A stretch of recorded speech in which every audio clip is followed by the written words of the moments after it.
The cold wind howled across the plains as Josephine West clutched her shawl tighter around her shoulders, one hand resting protectively over the small but unmistakable swell of her belly. The dying light of sunset cast long shadows across the rugged Montana landscape as she trudged forward, each step heavier than the last, the words of her father still ringing in her ears. "No daughter of mine will bring such shame to this family." Montana Territory, 1878. The frontier was unforgiving at the best of times, but for a woman alone, with child, and cast out by her own blood, it was downright cruel. Josephine had been walking for hours since her father had driven her to the edge of their property and ordered her never to return.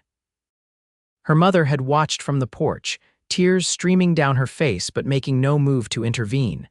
The first drops of rain began to fall as darkness settled fully across the land.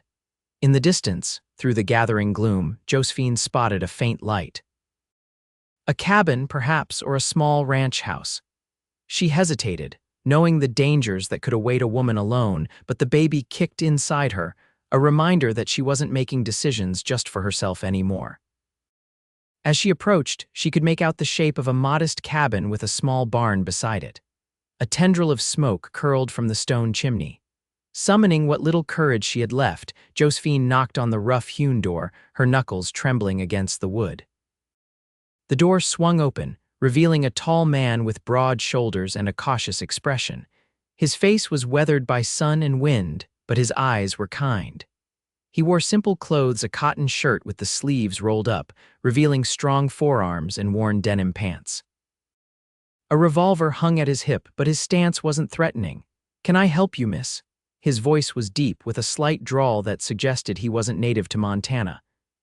Josephine swayed slightly, exhaustion and hunger finally catching up to her. "I'm sorry to trouble you, sir. I've been walking for miles, and I wondered if I might trouble you for a little water." The man's eyes swept over her, taking in her bedraggled appearance, the dirt on her skirts, and the telltale curve of her belly. Instead of judgment, his expression softened with concern. "You look like you need more than water, madam. Come inside before you catch your death out there." He stepped aside, opening the door wider. Josephine hesitated only a moment before crossing the threshold into the warm cabin. The interior was simple but clean, with a fire crackling in the hearth, a small table with 2 chairs, and a bed in the corner. The man moved to the table and pulled out a chair. "Sit, please. I was just about to have supper." He gestured to a pot simmering over the fire. "Nothing fancy, just some stew, but there's plenty." "I couldn't impose," Josephine began, but her stomach betrayed her with a loud growl. The man smiled, just a slight upturn of his lips. "Not an imposition. I always set 2 places out of habit." He nodded toward the table where, indeed, 2 bowls sat waiting. Josephine lowered herself into the chair, grateful to be off her feet. "I'm Josephine West," she offered. "Adam Jameson," he replied, ladling stew into the bowls. "Most folks around here just call me Jameson, though." He placed a bowl in front of her along with a chunk of bread and a cup of water. "Eat," he said simply, taking the seat across from her. Josephine tried to maintain her manners, but hunger won out, and she devoured the simple meal with undisguised gratitude. Adam ate quietly, not pressing her for information, allowing her the dignity of satisfying her immediate need. When she finally slowed down, she looked up to find him watching her, not with judgment but with patient curiosity. "Thank you, Mr. Jameson. I haven't eaten since yesterday." "Call me Adam," he said, "and you're welcome. Now, if you don't mind my asking, what brings a lady like yourself out here alone at this hour?" Josephine's hand unconsciously moved to her belly. "My circumstances have changed. My family no longer wishes to associate with me." Understanding dawned in Adam's eyes. "The baby's father, gone," she said simply. "He was passing through town working on the railroad by the time I realized. He was long gone." Adam nodded, accepting her story without comment. "Where were you headed?" "I don't know," Josephine admitted, tears welling in her eyes despite her efforts to remain composed. "My father gave me until sundown to leave. I just started walking." Adam was quiet for a long moment, then stood and moved to a trunk in the corner. He pulled out a blanket and an extra pillow. "You'll stay here tonight," he said, his tone brooking no argument. I'll sleep in the barn. Tomorrow we can figure out what's next. Mr. Jameson, Adam, I couldn't possibly. You can and you will, he said firmly. I won't have it on my conscience that I sent a woman, an expectant mother, out into the night. My own mama would rise from her grave and haunt me till kingdom come. Despite everything, Josephine found herself smiling. Well, we wouldn't want that. No, madam, we would not. He returned her smile, and something warm settled in Josephine's chest, the first hint of safety she'd felt all day. As Adam prepared to leave for the barn, he paused at the door. I rise early to tend the stock. There's more stew if you're hungry in the morning, and Miss West, you're safe here. With that, he was gone, leaving Josephine alone in the warm cabin. She sank onto the bed, the events of the day catching up with her at last. As she drifted off to sleep, the baby moved inside her, and for the first time since discovering her condition, Josephine allowed herself to hope. Morning arrived with the soft glow of dawn peeking through the cabin's single window. Josephine woke feeling more rested than she had in weeks.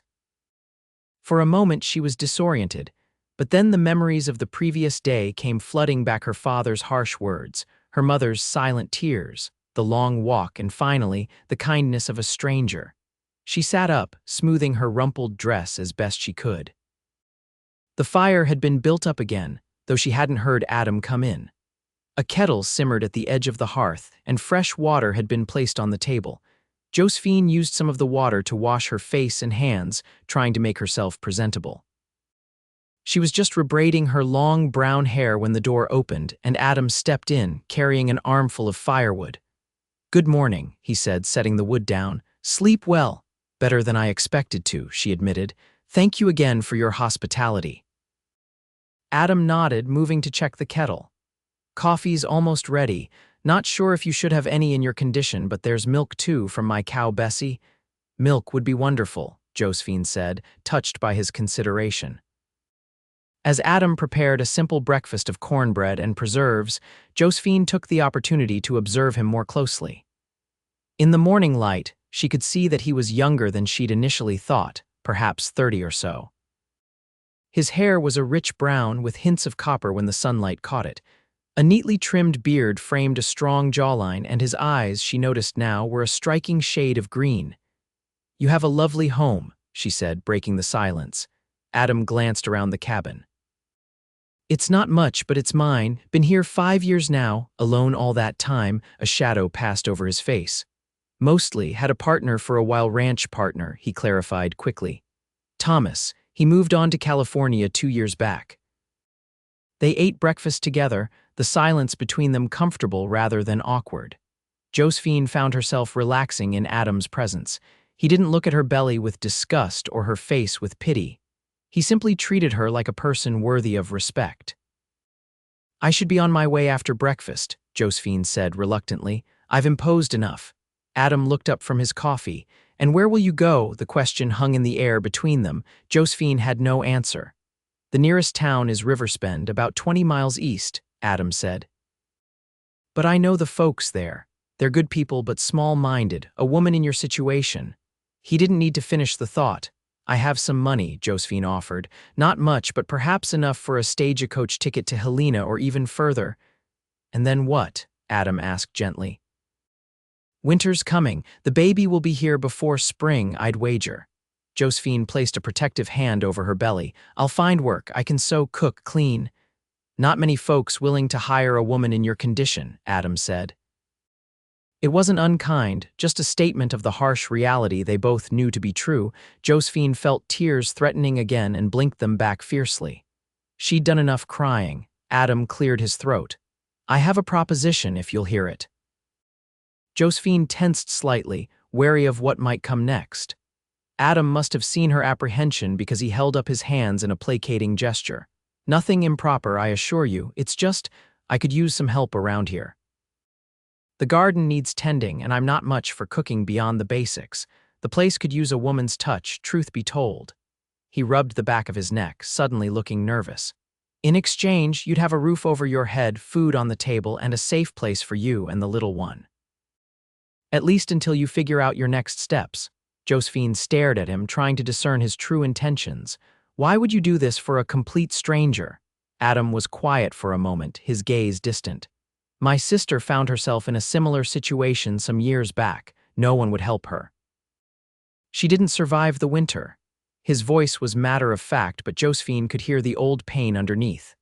I wasn't in a position to help her then. I am now. The simple honesty in his words moved Josephine deeply. I don't know what to say. Say you'll stay, at least for now, Adam replied. Winter in Montana is no time to be wandering with nowhere to go, especially not in your condition. Josephine considered her options, which were painfully few. I won't be charity, she said firmly. If I stay, I'll earn my keep. Adam nodded, a small smile playing at the corners of his mouth. I wouldn't have it any other way, Miss West. Josephine, she corrected. If we're to be housemates, you should call me Josephine. Josephine, he repeated, and something about the way her name sounded in his deep voice made her cheeks warm, and so it was decided. Josephine would stay at Adam's ranch until the baby came, perhaps longer if things worked out. It was a temporary arrangement, they both understood that, but as Josephine helped Adam clear the breakfast dishes, she felt a weight lift from her shoulders. For now, at least, she and her child had a place to belong. The days began to settle into a rhythm. Adam would rise before dawn to tend to the livestock, a small herd of cattle, 2 horses, a milk cow, and a handful of chickens. Josephine would prepare breakfast, and they would eat together before Adam headed out for his day's work. Josephine took charge of the cabin, cleaning and organizing, bringing order to the bachelor's home. She discovered Adam was neat by nature, but lacked the finer touches that made a house a home. She found some fabric in a trunk and fashioned new curtains for the windows. She sorted through his supplies, organized his tools, and within a week had transformed the cabin into a much more comfortable living space. Adam returned each evening to find the cabin warmer, brighter, and more welcoming than it had been in years. The first time he walked in to find the table set with a proper cloth and a small vase of wildflowers, he'd stopped short, a strange expression crossing his face. Too much. Josephine had asked nervously. Adam had shaken his head. No, it's nice, real nice. Just been a while since this place felt like a home. As September turned to October, the weather grew colder. The mountains in the distance were already capped with snow, and frost greeted them each morning. Adam spent his days preparing the ranch for winter, chopping and stacking firewood, making repairs to the cabin and barn, smoking meat, and storing provisions. Josephine's condition became more pronounced, her belly growing rounder with each passing week. She found herself tiring more easily but pushed through, determined to contribute. Adam began to worry she was working too hard. You need to rest more, he told her one evening as she needed dough for the next day's bread. Dr. Thompson will be making his rounds next week. I want him to check on you. I'm fine, Josephine insisted. Women have been having babies since the beginning of time. And dying in childbirth nearly as long, Adam countered, his expression serious. Humor me, Josephine, she relented, touched by his concern. Over the weeks, they had grown comfortable with each other's presence. They talked during meals, sharing stories of their childhoods, their dreams, their disappointments. Josephine learned that Adam had come west after the war, seeking a fresh start away from the devastation that had claimed most of his family in Virginia. He'd worked as a ranch hand for years before saving enough to claim his own land. Adam learned that Josephine was the daughter of a merchant, educated better than most women her age, with a love for books and music. Her father had plans for her to marry the son of his business partner until her indiscretion had ruined everything. I don't regret the baby, she told Adam one evening as they sat by the fire. I regret the circumstances, but not the child. Adam watched her, his expression thoughtful. You're going to be a good mother, Josephine. His words warmed her more than the fire. Dr. Thompson arrived the following week, a gruff older man with kind eyes who had been serving the region for decades. He examined Josephine thoroughly while Adam waited outside. The baby's positioned well, the doctor told her. Strong heartbeat, you're healthy, which is in your favor. But first babies can be tricky. He glanced around the cabin. You're not married to Jameson? Josephine flushed. No, sir, he's just been kind enough to give me shelter. The doctor nodded, unsurprised. He's a good man, Jameson, one of the best, takes after his father that way. You knew his father? treated him in the war. Good man, terrible patient. The doctor packed his bag. You're due around late December, I'd say. I'll try to be here, but mountain passes can be unpredictable that time of year. After the doctor left, Adam approached Josephine, concern evident in his expression. What did he say? That everything looks normal, the baby should come around Christmas. Adam nodded, relief visible on his face. Good, that's good. He hesitated, then added, Dr. Thompson delivered most of the babies around here. He knows what he's doing. Josephine smiled. He spoke highly of you. Adam looked embarrassed. Thompson talks too much. He cleared his throat. I've been thinking the cabin's small. With the baby coming, you'll need more space. I thought I might add a room off the back. Wouldn't be fancy, but it would give you and the little one some privacy. Josephine stared at him, taken aback by the offer. Adam, that's too much. I can't ask you to build an addition for us. You didn't ask, I offered. He ran a hand through his hair, a gesture Josephine had come to recognize as a sign of nervousness. Besides, I've been meaning to expand anyway. Cabin's too small for winter, gets cramped. They both knew it was an excuse, but Josephine didn't call him on it. Instead, she reached out and squeezed his hand. Thank you, Adam, truly. His hand turned in hers, their fingers interlacing briefly before he pulled away, a flush creeping up his neck. I'll start gathering the lumber tomorrow. As October gave way to November, Adam worked tirelessly on the addition. Josephine watched from the window as he measured, cut, and hammered, his breath visible in the increasingly cold air. Sometimes he would catch her watching and raise a hand in greeting, a smile warming his features. Inside, Josephine prepared for the baby's arrival. She fashioned a small cradle from a wooden crate Adam had found, lining it with soft flannel. From scraps of fabric, she sewed tiny garments, each stitch filled with anticipation and, increasingly, joy. The first snow fell in mid-November, blanketing the landscape in pristine white. Adam had just finished the roof of the addition, and the walls were secure against the elements. The interior was rough but would be comfortable once finished. That evening, as they sat by the fire, a comfortable silence between them, Josephine felt the baby kick harder than before. Without thinking, she reached for Adam's hand and placed it on her belly. Feel that, she whispered. Adam's eyes widened as the baby kicked against his palm. Something profound passed over his face, wonder, awe, and something deeper that Josephine couldn't quite name. That's amazing, he murmured, his hand lingering. Their eyes met over her rounded belly, and for a moment the air between them seemed charged with possibility. Then Adam withdrew his hand, clearing his throat. Strong little one you've got there. Yes, Josephine agreed, suddenly aware of how intimate the moment had been. Just like its mother, I hope. Adam's gaze was warm, no doubt about that. As November progressed, the weather worsened. Snow piled high around the cabin, and the wind howled across the plains. Adam had to dig paths to the barn each morning to tend to the animals. Despite the harsh conditions, the cabin remained warm and secure, the addition nearly complete. One particularly bitter evening, as a blizzard raged outside, Josephine and Adam sat closer than usual to the fire, a quilt shared between them. The wind rattled the windows, but inside all was peaceful. I never thought I'd feel at home again, Josephine admitted softly. After my family cast me out, Adam was quiet for a moment. Family isn't always blood, he finally said. Sometimes it's the people who want you in their life when they have every reason to leave you behind. Josephine studied his profile in the firelight. Is that what we are, family? Adam turned to look at her, his eyes reflecting the dancing flames. If you want to be. The air between them grew heavy with unspoken words. Josephine was acutely aware of how close they were sitting, of the warmth of his body beside hers, of the way his gaze dropped briefly to her lips before returning to her eyes.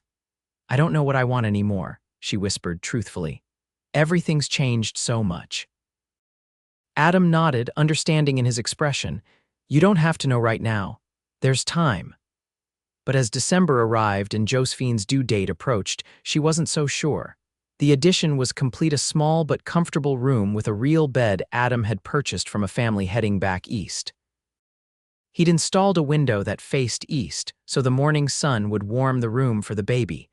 The night before she was to move into the new room, Josephine found Adam sitting alone on the porch, despite the cold.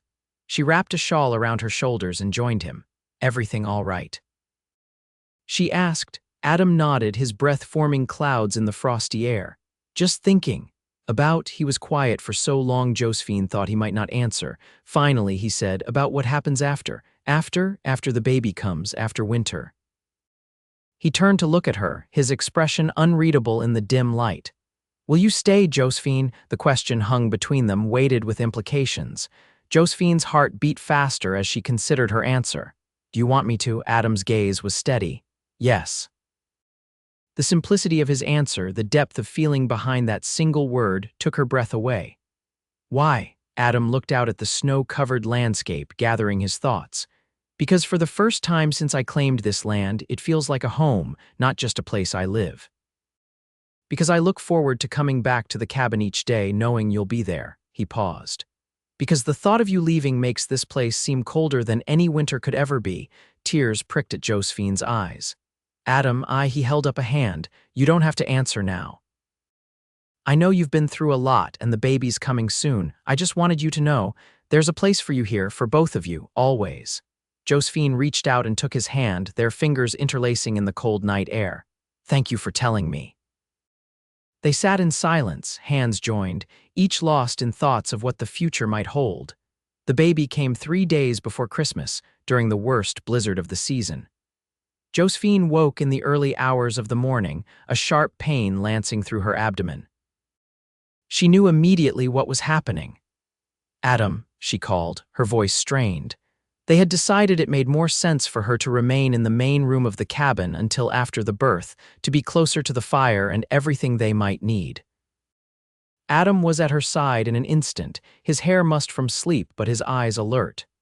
Is it time? Josephine nodded, gritting her teeth as another contraction seized her. The baby's coming.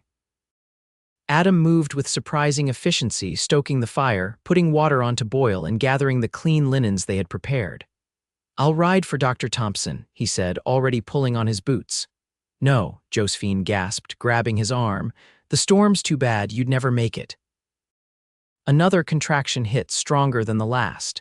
The baby won't wait anyway. Adam's face paled. Josephine, I don't know how to deliver a baby. Then we'll figure it out together, she said, trying to sound braver than she felt.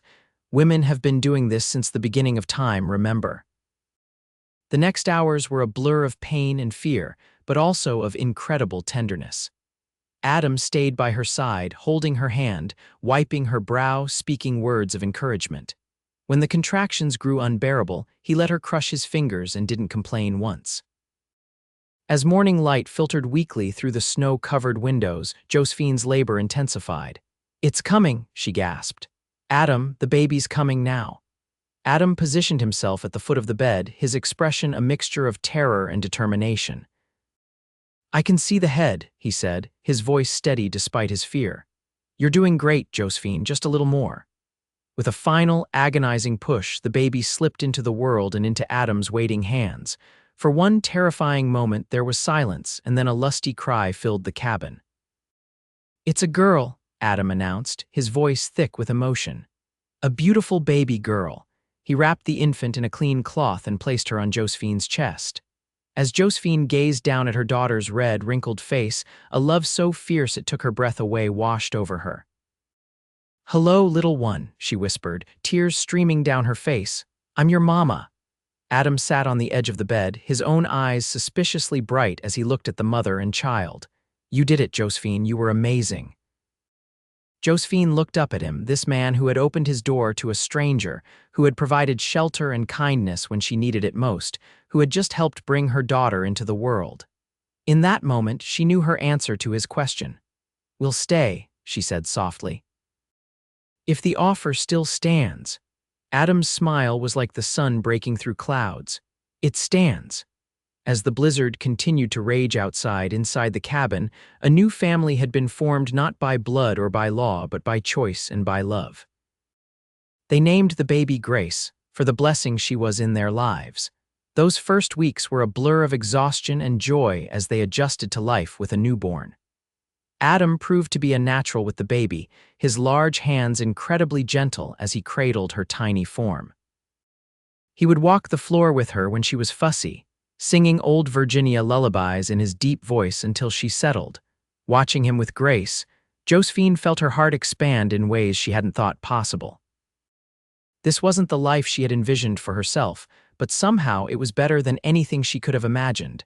As January settled in, bringing with it the coldest days of winter, their little family found its rhythm. Adam continued his work around the ranch, now with renewed purpose. In the evenings, they would sit by the fire, Grace sleeping peacefully between them, and talk about the future. "She should have your last name," Adam said one night, his voice careful, measured. "West is a good, strong name." Josephine looked at him, surprised. I assumed she would take your name." Adam's gaze was steady. "She's not mine by blood, Josephine." "She could be," Josephine said softly, "by choice, the way we're a family by choice." The implication hung in the air between them. Adam's eyes widened slightly. "Josephine, are you saying?" "I'm saying that I care for you, Adam, more than I thought possible after everything that happened. I'm saying that when I look at the future, I see you in it, you, me, and Grace, together." Adam reached across the sleeping baby to take Josephine's hand. "I've been afraid to hope for that." "Don't be afraid," Josephine whispered. "I'm not." Their first kiss was soft, gentle, a promise of things to come. When they pulled apart, Adam's expression was one of wonder. "I never expected to find love again," he admitted. "Especially not like this." "Neither did I," Josephine replied. "But sometimes the best things in life are unexpected." As winter slowly released its grip on the land, their love blossomed. Adam was patient, understanding that Josephine was still healing, both physically and emotionally, from all she had been through. He courted her properly, bringing her wildflowers when they first appeared, reading to her in the evenings, always treating her with a respect that made her feel cherished. In late February, when the worst of winter had passed, but spring was still a promise on the horizon, Adam took Josephine and Grace into town for the first time. Josephine was nervous about how they would be received, but Adam squeezed her hand reassuringly as they drove the wagon down the main street of Riverspend. "Folks around here mind their own business mostly," he told her, "and those that don't will answer to me." The protective edge in his voice made Josephine smile. "My knight in dusty denim," she teased. Adam's ears reddened, but he smiled back. "Always." To Josephine's surprise, they were welcomed warmly by most of the townspeople. The general store owner's wife cooed over Grace, declaring her the prettiest baby this side of the Mississippi. The blacksmith tipped his hat respectfully to Josephine, asking after her health. Even the stern-faced preacher nodded politely as they passed the small church. "Told you," Adam said as they loaded their supplies back into the wagon. "Good people, mostly." There were a few looks, Josephine noted, thinking of the group of women who had whispered behind their hands as she passed. Adam shrugged. "Can't please everyone." "But you've got nothing to be ashamed of, Josephine. Remember that." As they drove home, Grace sleeping peacefully in her mother's arms, Josephine felt a contentment she had never known before. This was her family now, this good man beside her, this innocent child in her arms. Whatever the future held, they would face it together. Spring arrived in a burst of color and new life. The meadows surrounding the cabin bloomed with wildflowers, and the air was filled with the sounds of birds returning from their winter migration. Adam expanded the garden, and Josephine took great pleasure in planting vegetables and herbs while Grace napped in a basket nearby. One warm evening in May, as they sat on the porch watching the sunset, Adam took Josephine's hand. "I've been thinking," he began, uncharacteristically hesitant. "That sounds dangerous," Josephine teased. Adam smiled, but his expression remained serious. "I love you, Josephine. I love Grace as if she were my own flesh and blood. I want to make it official, our family, if you'll have me." From his pocket, he produced a small ring, a simple gold band with a tiny pearl. "It was my mother's," he explained. "Not fancy, but given with all my heart."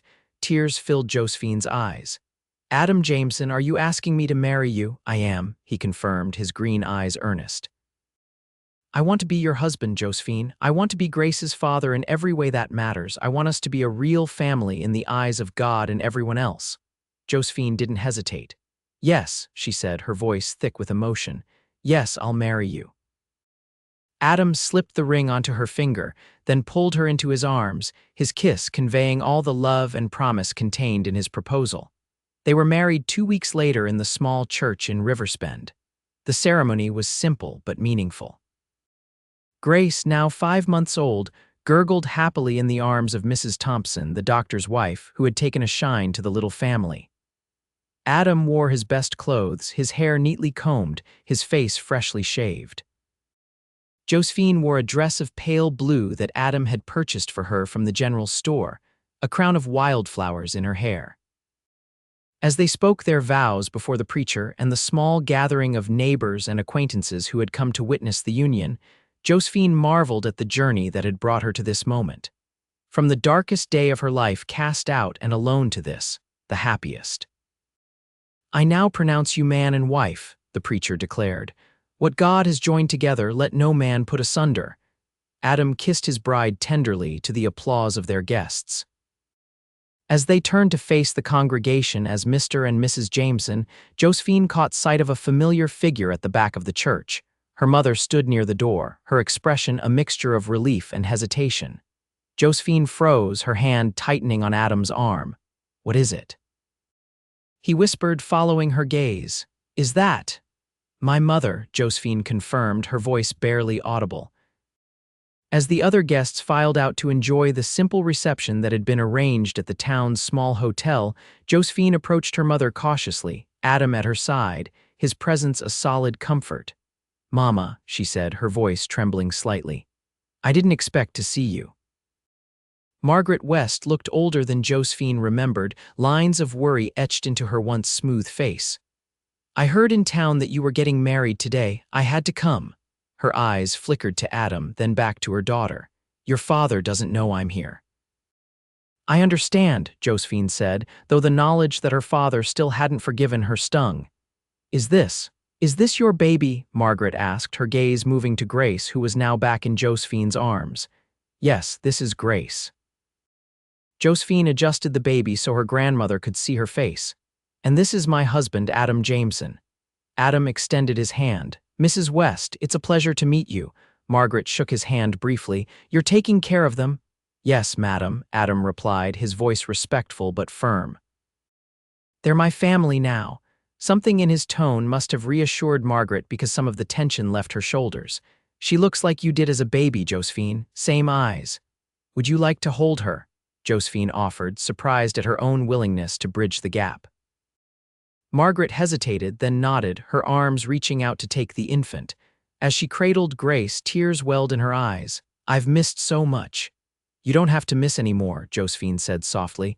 "You're welcome at our home anytime." Margaret looked up, hope and sorrow warring in her expression. "Your father has made his choice," Josephine finished for her. "But you can make yours, Mama."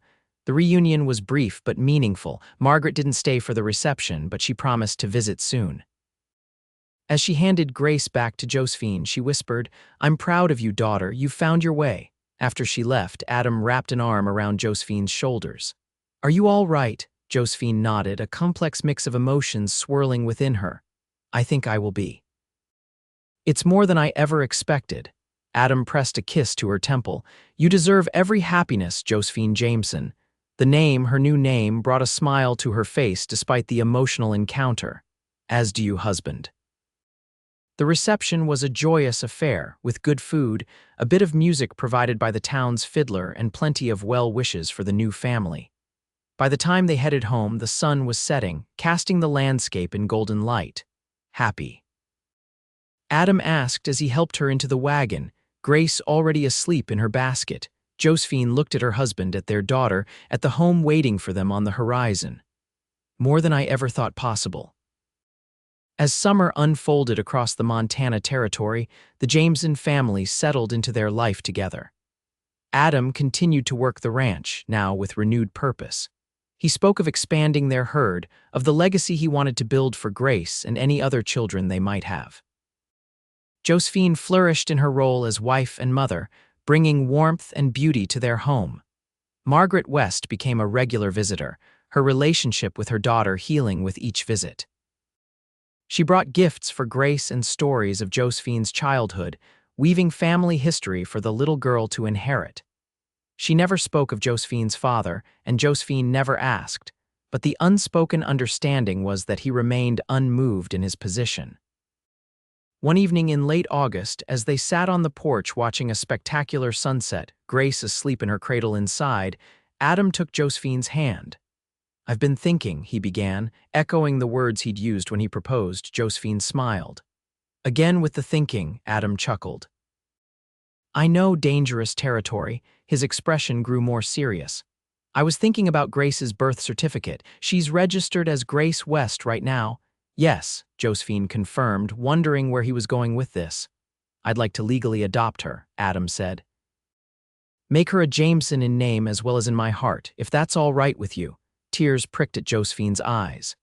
"Adam, that would be wonderful. Are you sure?" Adam's gaze was steady, certain. "I've never been more sure of anything. She's my daughter, Josephine. Has been since the moment she was born. I just want to make it official." Josephine leaned into him, her heart full. "Thank you for loving her so completely." "How could I not?" Adam murmured against her hair. "She's part of you." They sat in comfortable silence for a while, watching as the first stars appeared in the darkening sky. "I have something to tell you too," Josephine said eventually, a smile playing at the corners of her mouth. Adam turned to look at her, curiosity in his eyes. "What's that?" "Grace is going to be a big sister," Josephine said, taking his hand and placing it on her still flat stomach. "Around March, I think." Adam's expression transformed from surprise to wonder to joy in the span of a heartbeat. "A baby, our baby." Josephine nodded, laughing as Adam let out a whoop of delight and lifted her from the chair, spinning her around on the porch. "Careful," she gasped through her laughter. "We don't want to wake Grace." Adam set her down gently, but his hands remained on her waist, his eyes shining with happiness. "Another baby," he marveled. "Our family is growing." "Are you happy?" Josephine asked, though she could see the answer in his face. "Beyond words," Adam replied, pulling her close. "You've given me everything I never knew I wanted, Josephine, a wife, a daughter, and now another child on the way. I'm the luckiest man in the territory." As they stood there in the gathering dusk, arms around each other, hearts full of love and hope for the future, Josephine reflected on the journey that had brought her here. What had seemed like the end that terrible day when her family cast her out had really been the beginning. A beginning that had led her to this man, this love, this life that was more fulfilling than anything she could have imagined. "No," she whispered, looking up at her husband's beloved face. "I'm the lucky one." 7 years later, the Jameson ranch had grown considerably. What had once been a modest operation was now one of the most prosperous in the region. The small cabin had been expanded over the years into a comfortable home that echoed with the laughter and footsteps of children. Grace, now 7, was the spitting image of her mother, with the same chestnut hair and determined spirit.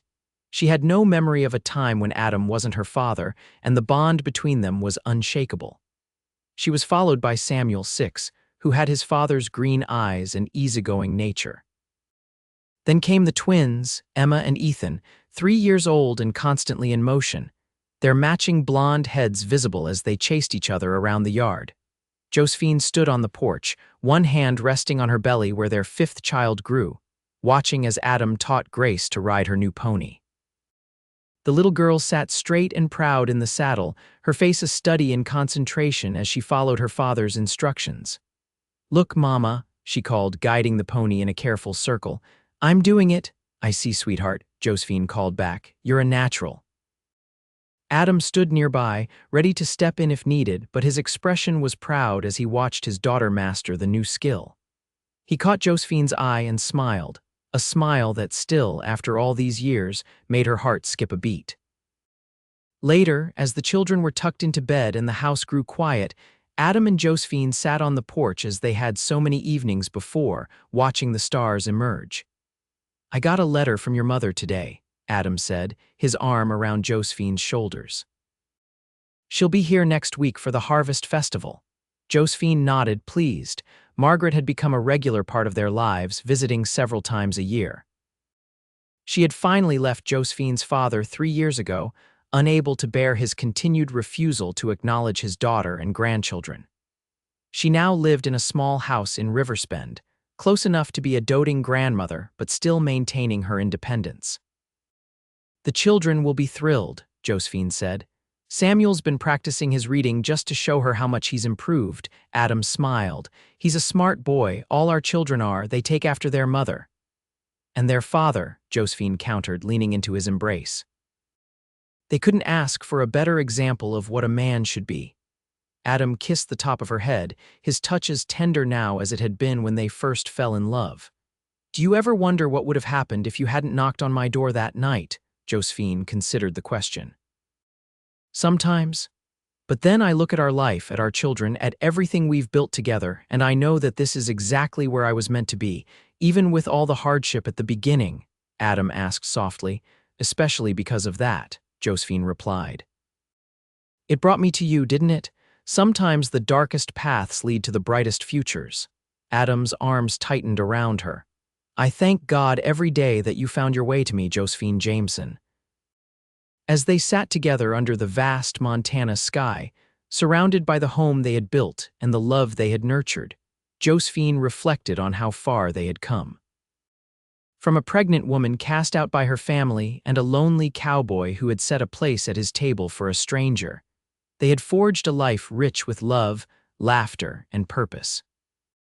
It wasn't the life she had expected, but as she felt her husband's steady heartbeat against her cheek and the gentle movement of their unborn child within her, Josephine knew it was the life she was always meant to have, a life built on compassion, choice, and enduring love. The seasons continued to turn, each bringing its own joys and challenges. Their fifth child, a boy they named William, arrived in the dead of winter, just as Grace had. But this time, instead of a blizzard and fear, there was Dr. Thompson, Margaret's steady presence and the confidence that came from having done this before. The Jameson ranch continued to prosper. Adam's hard work and natural aptitude for ranching, combined with Josephine's sharp mind for business, made them a formidable team. They added more land, more cattle, hired hands to help with the increased workload. The Jameson brand became known throughout the territory for quality and fair dealing. The children grew, each developing their own personalities and interests. Grace showed a talent for horses that surpassed even her father's, working with even the most difficult animals with a patience beyond her years. Samuel had his mother's love of books and learning, devouring every text he could get his hands on. The twins, Emma and Ethan, were as different as night and day despite their identical appearance, Emma quiet and thoughtful, Ethan boisterous and adventurous. Little William, the baby of the family, was a happy child, content to be wherever his family was. Through it all, the love between Adam and Josephine only deepened. The trials they faced, harsh winters, drought summers, the usual challenges of raising a family, only served to strengthen their bond. They faced each obstacle together, partners in every sense of the word.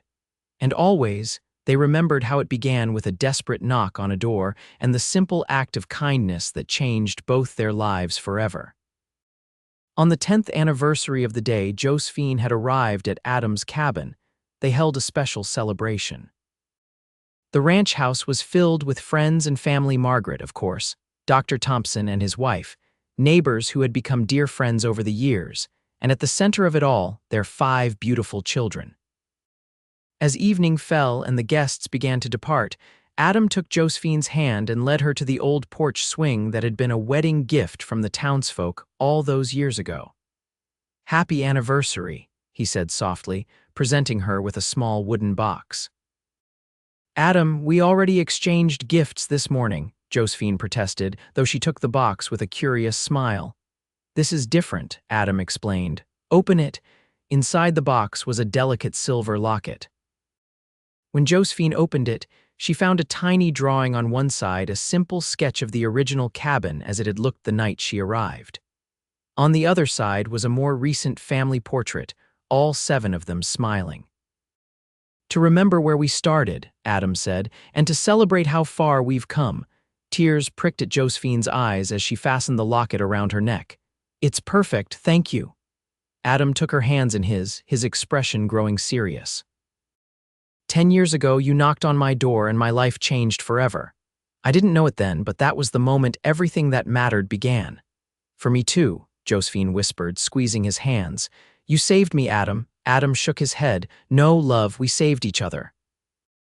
As the stars appeared overhead, just as they had on that fateful night a decade earlier, Adam and Josephine sat together on the porch of the home they had built, surrounded by the life they had created together.